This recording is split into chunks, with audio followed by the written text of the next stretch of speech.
Pending లో ఉన్న కాలువల పనులు పూర్తి చేయాలని బీఆర్ఎస్ పార్టీ నాయకులు కమలాకర్ చారి డిమాండ్ చేశారు. కాలువలు పెండింగ్ ఉండడంతో సాగునీరు రావడం లేదని అధికారులు కానీ ప్రభుత్వం కానీ ప్రత్యేక చొరవ తీసుకుని కాలువల నిర్మాణం పనులు పూర్తి చేయాలన్నారు. సిద్దిపేట జిల్లా చిన్నకూడూరు మండలం గోనిపల్లి గ్రామంలో మీడియా సమావేశంలో మాట్లాడారు.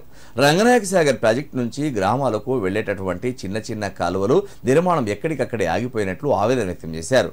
ప్రభుత్వం ప్రత్యేక చొరవ తీసుకుని కాలువ నిర్మాణం పూర్తి చేయకపోతే పెద్ద ఎత్తున నిరసన కార్యక్రమాలు చేపడతామని హెచ్చరించారు.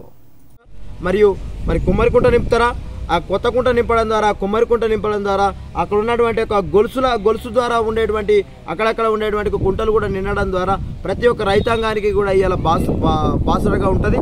రైతాంగానికి కూడా ఒక ధైర్యం ఉంటుంది. కాబట్టి వచ్చే యాసంగి పంట వరకైనా ఖచ్చితంగా మా పంటలు ఎండిపోకుండా మా పంటలకు ఖచ్చితంగా మీరు భరోసా ఇస్తారు, రైతులకు భరోసా ఇస్తారు.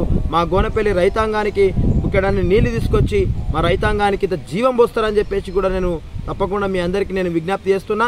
ఒకవేళ నిజంగా ఇప్పటికైనా ఒక ఉద్యమకారుడిగా ఈ రాష్ట్రంలో వేలాది కిలోమీటర్లు పాదయాత్ర చేసినటువంటి ఒక సందర్భం ఇలా నిధులు నియామకాల కోసం చేసిన తప్ప ఓట్ల కోసం ఏనాడు చేయలేదు.